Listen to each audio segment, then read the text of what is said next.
Okay, so I'm going to give a talk on some failed and sort of working Alexa projects that I've put together. How many people here have an Alexa? Wow, awesome. That's great. That's great. How many people have written a skill for one of them? All right, cool, awesome. So just a little bit about me. This is me on the internet. You can find me everywhere. You put the right character in front of it, put the @ sign. I'm on Twitter, the $sign. You can send me some money if you want to. I don't know, there's probably a hashtag, something. Anyway, I teach at Treehouse, and we are actually hiring too. So I'm a teacher, and typically, if you don't know what Treehouse is, we're an online coding school, and I kind of sit in front of the camera. We do that thing. We teach people to code in front of a camera. So I don't normally have a live audience, so this is so exciting. So rules of this, go ahead and raise your hand because I never get to do that. I never get to answer the questions when their questions happen. So please raise your hands and let me know if you're having anything at all. Just interrupt me. I would love to be interrupted. It never gets to happen on set. So these are some products. Alexa's fun. Alexa's this fun new device it's an Internet of Thing. If you haven't thought about it, it's connected to the internet. It takes input and it gives some output. What I have with me today, Alexa's going to be performing with me today. She's this Echo Dot here. These prices are a little bit dated. I think this has dropped down a little bit. This is the big one. This is loud. If you want to have a dance party, this is where to go. There's this new thing called an Echo Show, which they haven't really quite figured out exactly what this is for. It sort of plays some music and the lyrics show up, and then sometimes you can show something for some reason you might want to, but usually you just hear it. You're communicating with this device. Karaoke, that's perfect for karaoke. But I think I triggered somebody's Alexa on their phone. I have her on mute because I'm going to say Alexa so many times, and the way that these things work is it's a keyword. You say Alexa and she turns on. This is the Fire Stick, which is really cool. It's you use it to watch your Amazon Prime movies and stuff. It's got HDMI on this side, but it also has Alexa on it. So she's kind of everywhere. This thing is a little spooky. Also, this is like the reverse of this one. I don't remember exactly what it is. I think it's called the Alexa Peep, which it's not called that. What is it? No, the other one next to it. It's got the camera. It's creepy. You're like, hey, Alexa, does this outfit look good? And it's like, yes. And that's it's weird.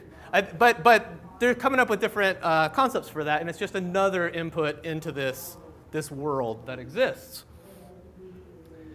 They're a ton of fun. You probably need one. You'll see this talk and you'll be like, oh, I should probably get one of those. They do amazing things. Is it going to rain today? Yes, it's going to rain today. That's what she's been saying lately. How many days until Christmas? My kids use this thing all the time, and it's kind of beautiful. You don't need to use all these crazy menus or learn anything new. You just talk. You already know how to talk. As long as you can talk, you can use one of these. And you start using it for things like, oh, somebody told me about a podcast today. Oh, I'm going to listen to the podcast on Alexa's going to tell me about the podcast. It's super slick. My daughter learned how to put stuff on the shopping list here. You can see that she put on 100 cheese doodles, cheese puffs, and cheese zeros, and doodles and cheese puffs. So that's basically the concept of it. You can just kind of control things that way. Most presentations have this is the place where I would put some sort of cat doing something funny. I decided that I would do voice GIFs here, even though it's not really graphical. It's a VIF, I guess. So this is, I want you to imagine, I've got a 3-year-old at home. This is how she uses my Alexa. So I've recorded her so that she can trigger it. Alexa, play the Hokey Pokey. Oh, she didn't wake up. Alexa, play the Hokey Pokey. That's not working. Alexa, play the Hokey Pokey. The Hokey Pokey by Elmo. So let me turn this up a little bit. Oh wow.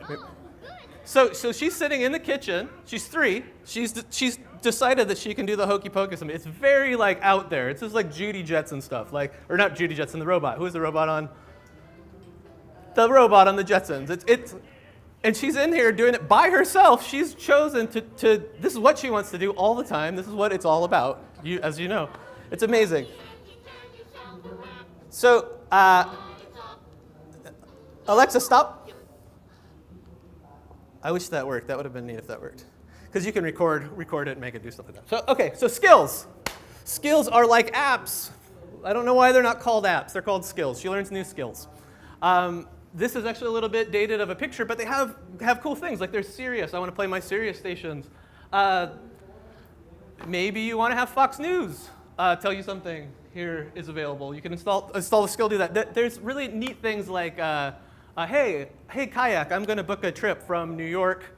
So you say like, ask Alexa, I'm going to go to New York, and they help you find. She helps you find the prices, and she walks you through what might normally be a very hard menu, but she's just talking to you back and forth. She's like, oh, you're going to New York? When are you going to New York? Oh, cool. All right, and you fill things in that way. It's really slick, and it's new. It's a new concept, and as you get into designing these things, you find out new problems, and I did because they want you to build them.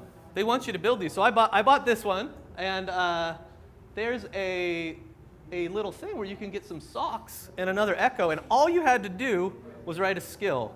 They did this in August, and then they did it, and I was like, oh no, I gotta rush, I'm rushing, and I didn't make it in time to submit it, and then they did it again in September, and they did it again in October, and I think they're doing it again now. So do it. Go get some socks and a dot while you're at it. So my first idea, I've got a bit of a weird job, and one of the things that I do is I host a weekly show, and I needed to get better at telling jokes, so I took a comedy class. I took a stand-up comedy class. And one of the things that I started thinking about with this is kind of fun. This is like a new ventriloquist. So like, wow, that'd be awesome if I could write a ventriloquist, like one of these dummies, like this here. It seems simple enough. So here is the first pass at my skill. Let me see if I can mic her up. Alexa, open dummy.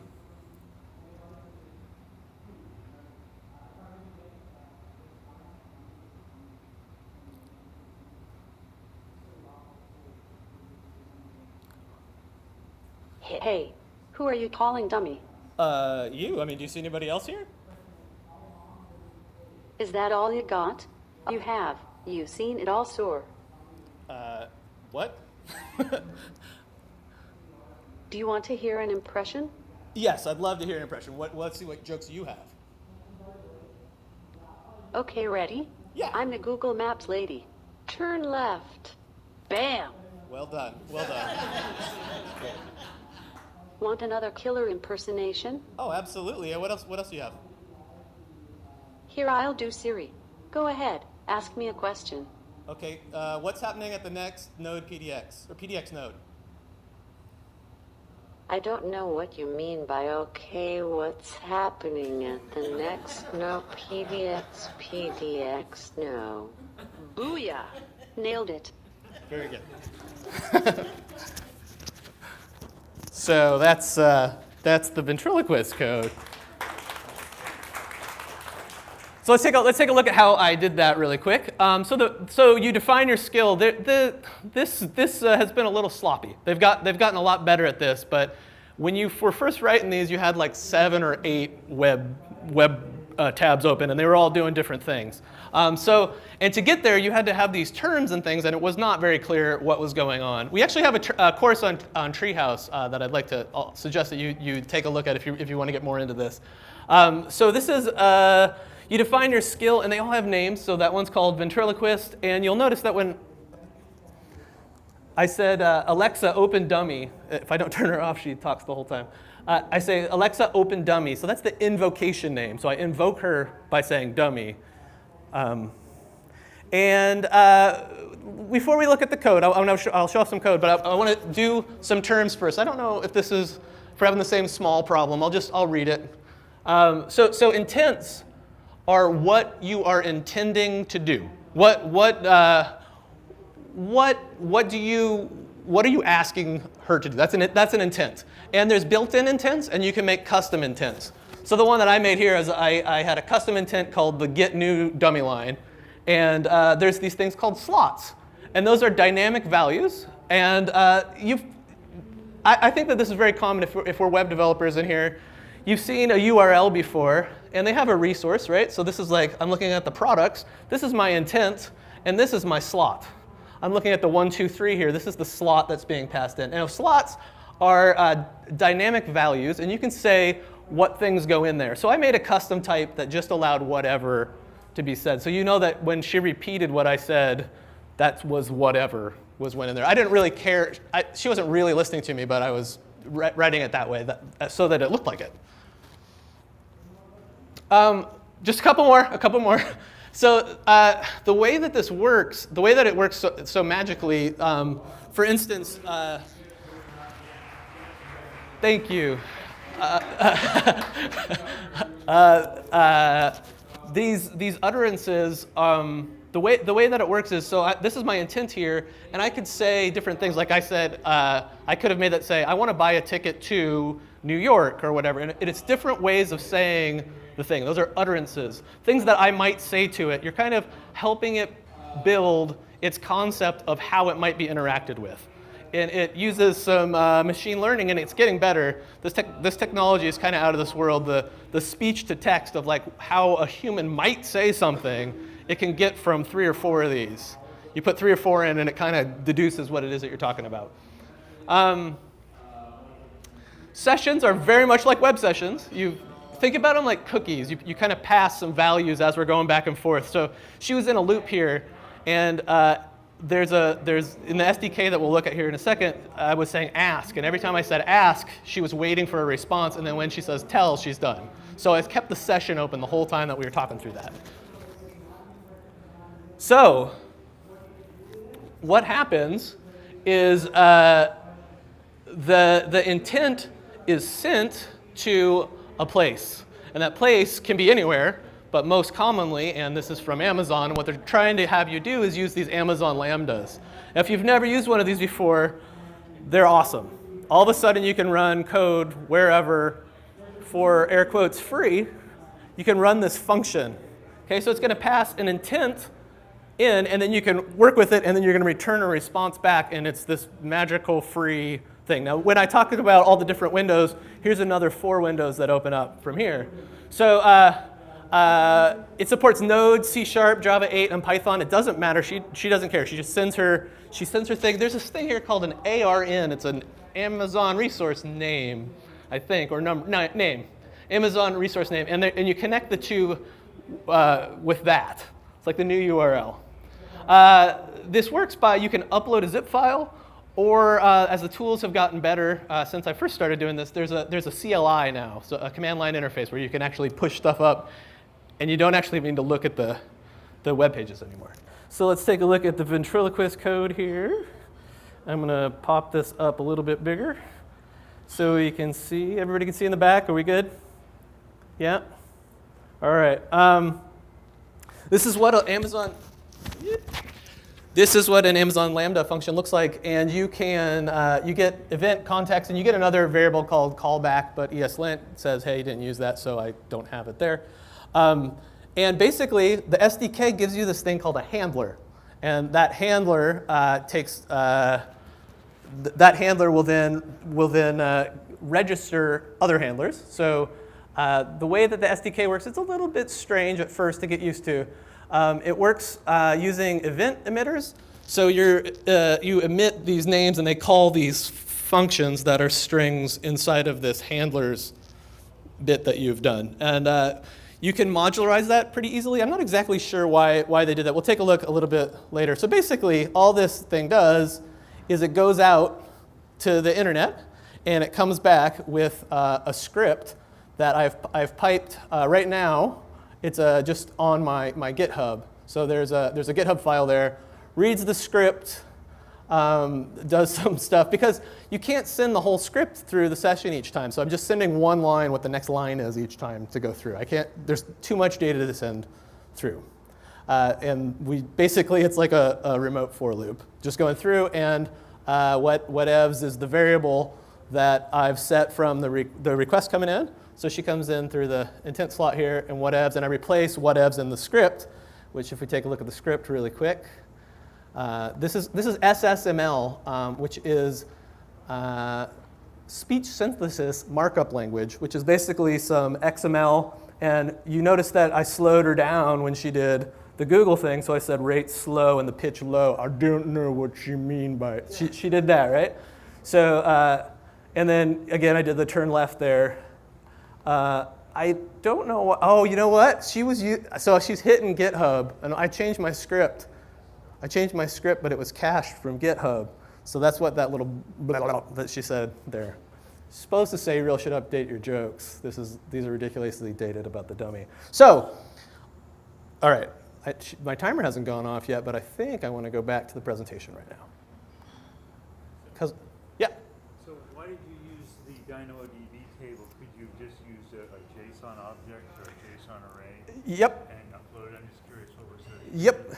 So I use the DynamoDB table because I was like, hey, what does this thing do? Can I stuff the script in the DynamoDB, and then I don't need to hit that script every time? And I ended up having some problems with that, which I'm going to get to on the next slide. Okay. Thank you for asking that. Felt really good to be able to answer the question in the moment there. Thank you. Thank you for the question. So I started doing this, and I thought, oh man, this is kind of awesome. Like, this would be great for prototyping, right? Like, I don't know if anybody uses InVision, but you present a site to a client, and you're like, oh, this is how it might work. Well, this would actually work the same way. You could just fake the interaction. I was like, oh, wow, this is actually might be useful. I might actually earn these socks from this. Might be a great skill. And I said, oh, all I need to do is let them provide a link to wait, how do you give her a link? How do you do that? I can't say HTTP no, wait, hold on a second. Hold on, wait, Alexa. It's HTTP. Let me be So, what do you do? Like, what do you do in this world where you've got data that you want to give to her? I don't want to build an app. I was having fun. I don't want to go build a Express app to gather a script. I'll find some other way in. So I was like, oh, I know what I'll do. I'll hack the to-do list. I'll put the script URL inside of the to-do list, and she'll read the to-do list and then write it out. And I went to go do that, and you can't add something to the to-do list by hand. You can only do it by voice. So I'm hitting the wall again. I said, oh, I can do the GitHub API. OAuth, I'll do that. Well, the OAuth, they provide this thing where you can say, hey, like you do with OAuth, where you say, this is my GitHub account. This is who I am. And if I knew who you were, then I could go find your script if you named it a certain way, possibly. There's our timer is up on the, stop. Alexa, stop. Oh, I've muted her. Alexa, stop. Alexa, stop. Seriously. You're embarrassing me.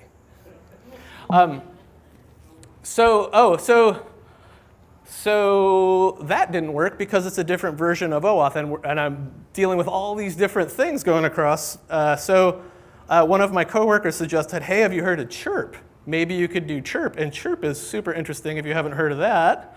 What it is this. Please let it be on here still. Might have gotten rid of it. It basically sends an R2-D2 noise. I got rid of it.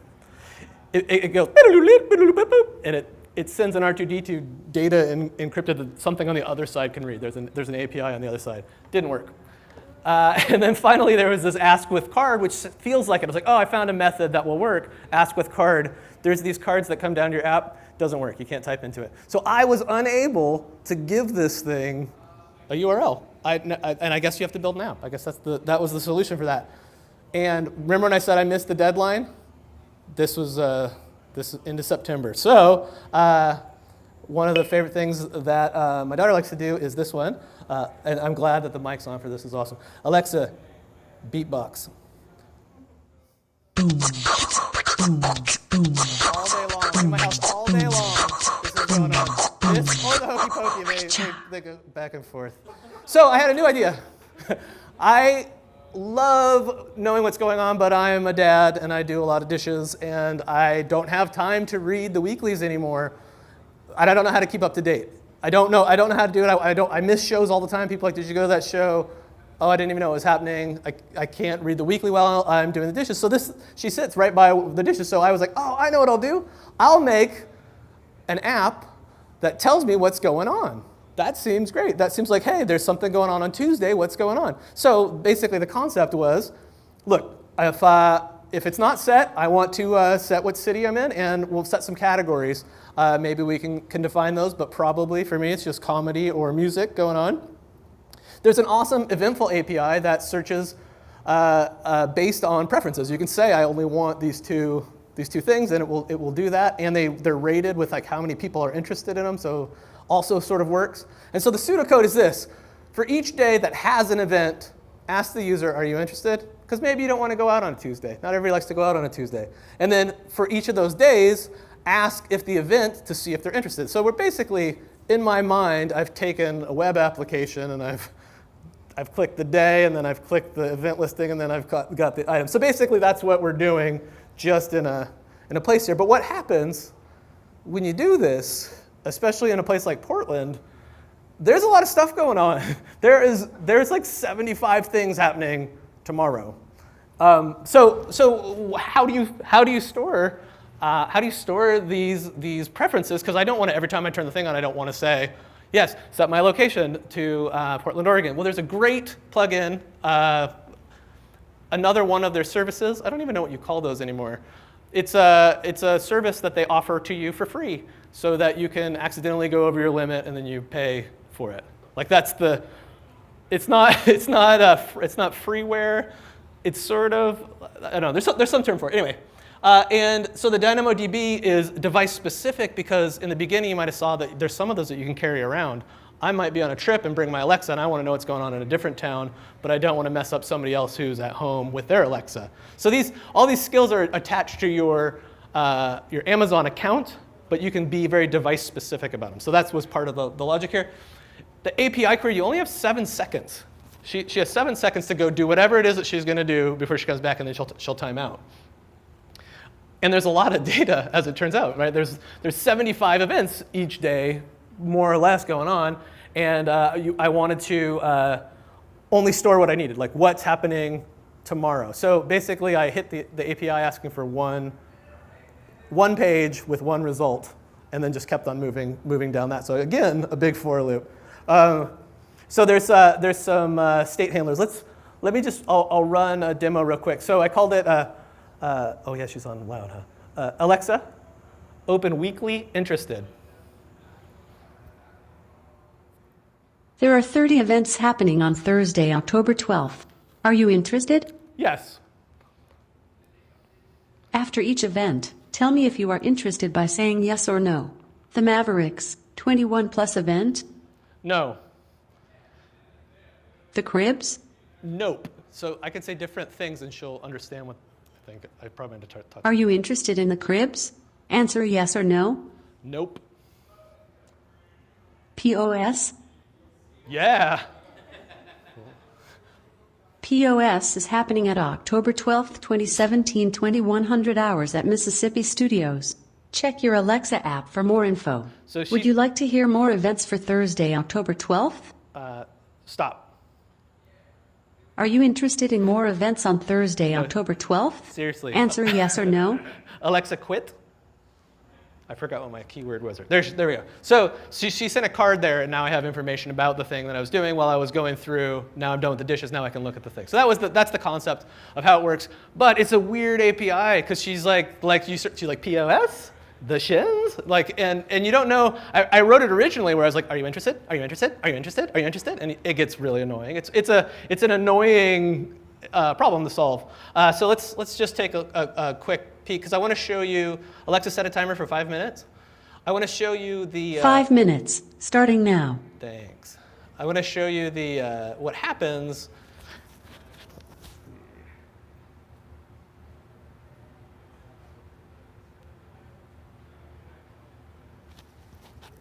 The state handlers are super interesting. So you notice that I was saying yes a couple of times in different contexts. So you can very quickly modularize things, and there's very little documentation on best practices, so please don't copy my style. So there's a preferences handler in which you could set your location. Let's do one that we saw. So we saw this events. So the event comes in. Boy, this is kind of, let's see if I can kill this. The code's pretty long, isn't it? Let's see. Is that still okay? So we have these states, these choose events, right? So they're different. You can be in a different state, and you do that by setting you set this.handler.state. And whatever you set it to, it will then, basically all it's doing is it's appending the state name to the end of this.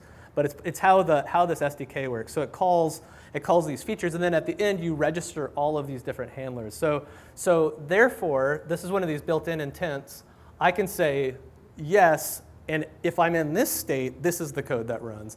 But if I've said yes in, let's see, in the event, like, wait, are you interested in this event specifically, right? And if I said yes here, it runs different code, right? So I'm able to move, and I basically have a little multi-dimensional array where I'm holding the day count, and then I also have the event count. So I know where that's at. I'm just kind of walking through the week of what's happening for each of them. How are you tagging the things for the state? So how am I tagging the things for the state? So there is a magic this variable, and this is the handler, and it has, or actually, I guess it's not. This is the Alexa object, and it has a handler, and the handler has state. And basically, all that does is, so I've called this in the top of my events handler. I've set that state, and when you create a state handler, you pass that name in, and basically all that does is it decorates each of these functions with the state at the. Right.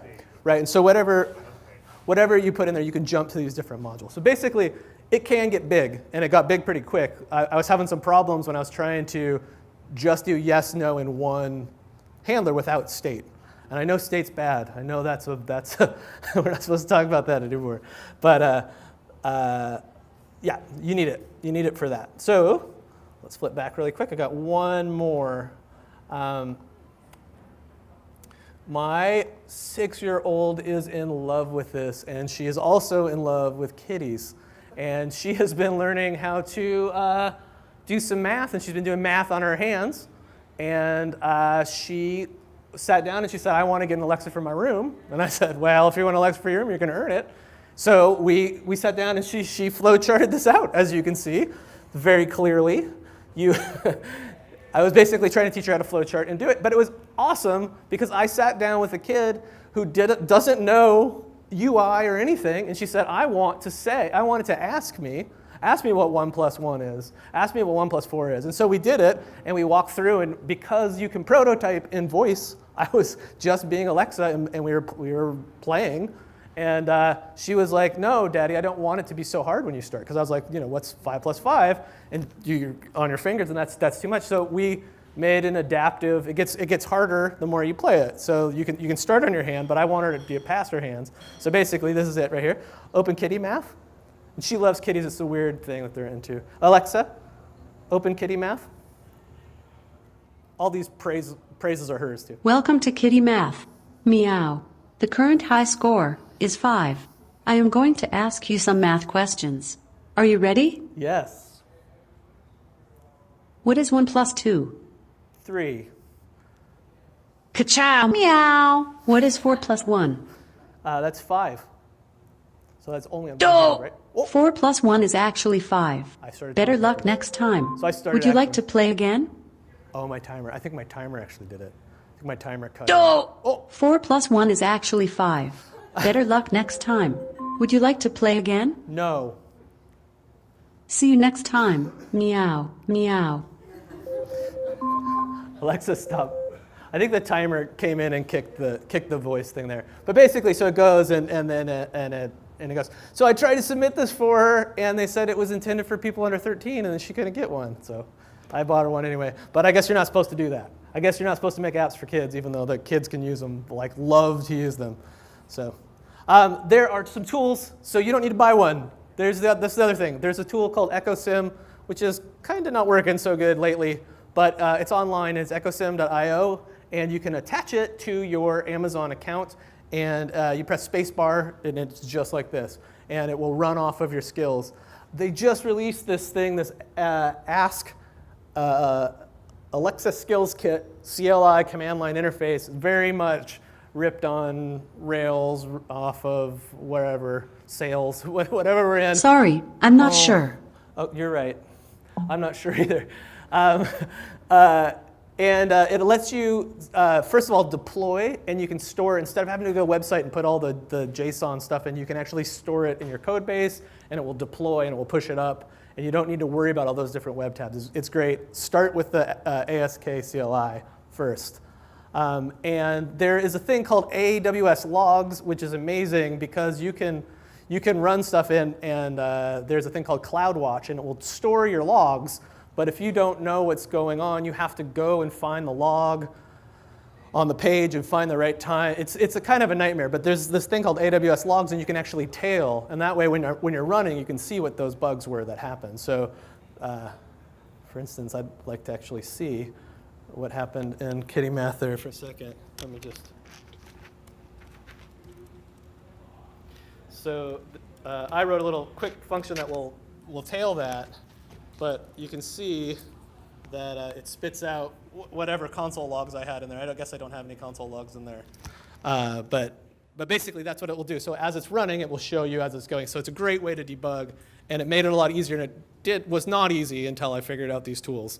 It was pretty frustrating. I was like, I'm never going to do this. So and it's awesome because they're putting a lot of developer resources in it. And there's socks, too. Right? You can get socks and all these dots, and there's no limit to how many you can get, supposedly. Thanks, everybody. Thank you. Any final questions? Yes? Can you change your name? Yes, you can. You can change your name. Yes, you can. Is your name Alexa? No, I had a friend. Oh, and you don't want to talk about her. I gotcha. Yeah. You mentioned the 7-second limitation. What other big tech limits come across? So it's interesting. They've been fixing stuff, problems that you've so problems that I've had with it. They've been fixing as it goes. There was a really bad bug that I could not figure out what was happening. If I passed some responses with an ampersand in it, like for instance, if so and so and the Tom Pet, well, never mind, that was bad. Somebody in the whatevers was playing, and they used the ampersand, it would break it. It would try to do a HTML encoding problem, right? So there's some of that in the responses that was you had to always make sure that you did the right limitation there. There's a level to the session that I could never figure out of how much information you could store there that was going back and forth. And every time I would search for it, the number would be different. So I think they were playing with that problem. But the DynamoDB is a great solution, and if you just put you just say the name of the table, it will even go and create it for you and store all the stuff for you. And it won't send it across the session. It will pull it from the DynamoDB. But the 7 seconds one is tricky in working with some of these APIs if you don't have good control over it. Can you reach off to any domain? Yeah, it's kind of crazy when you think about. And not only that, you can also trigger. All these lambdas can be triggered through other things. So you could potentially go trigger something and then stick it in your database for later to get, right? So like that's I think kind of a big trick for like you want to crunch some numbers and then have something ready for when somebody comes to do it. That's a good way to do it. All the lambdas can connect to each other, and it's the same DynamoDB instance. It's kind of a new world to start thinking about. I want to dive more into that a little bit. Anybody know any other limitations offhand? Anybody who's a skill developer? No. Well, I've had a couple of weird things. I mean, I'm using the ask CLI, and there's a subcommand in the API subset that allows you to just basically re-upload your code. So it's basically a cycle like that. And then I'm running the simulate, which works. But when I put the two in a .bat file on Windows 10, it only executes the first one. I cannot figure out why. Asynchronous or something? Well, maybe say synchronous? Yeah, I don't know. It probably is. Yeah. But I've tried to put it in two separate batch files. And, Oh. I don't know. Yeah. Interesting. One thing. But highly recommend it. It's fun. Oh yeah, go ahead. Is there a technical difference between the two devices, the dock and the big one? Yeah, the big one's a lot louder. It sounds like that. Yeah. James, do you know? I don't, because you have one, right? Sorry to call you out like that. Yeah. Yeah. And they're doing some cool stuff called Alexa gadgets, which is really interesting. So like, I could have a Bluetooth device. Like imagine this being Alex Trebek, and we're playing Jeopardy at home, and I could have a button that I push when I know the answer, and it knows that it was me that pushed the button, and I might even have a microphone on it. But they're gadgets. You want to do that, huh? Does that sound fun? I think that the cool. I don't think it's happened yet. I think that and that's what's kind of exciting about this is that we're at that point where it's like, whoa, I need that because and somebody made this. We're there. We're at that point. We don't have that killer app yet. We don't have. I love letting me know that if it's going to rain in the next hour, right? Like you just anything you think of, like watch this one. If you're like Alexa, why is the sun hot? The core of the sun is made up of compressed atoms, creating a process called nuclear fusion. Alexa, stop. As a dad, the why questions, man, like, I don't ask Alexa, right? But that's super cool. It's like, what movies are out this week? Like, she knows. All right, play this music, the music, play the music that I like. There's a new thing called voice profiles where I can use the Alexa and my wife can use the Alexa, and if she wants to listen to Lizzo or whatever, whatever she wants to, she'll say, play my songs or play my messages, right? That sort of, and it knows who you are now. It's pretty neat. I also think the main practical thing is a really obvious point. Like, I use mine a lot specifically for hands-free tasks. Yeah. Like if I'm out in the garage working on something, I'm soldering, my hands are, or I'm in the kitchen, and then there's all kinds of icky chicken juice in my hands. I can ask questions like how many cups is it? Right. And she's like the tech is. The measurement's really safe. Oh, that's true. Yeah, that's yeah. I was actually just thinking for the grocery list alone. Totally. And dude, like Alexa, remind me to post about the tech systems job posting that's available for the node.js position. Super. Nope, didn't work. Alexa, add to my to-do list about posting the job posting for the tech systems on the Twitter.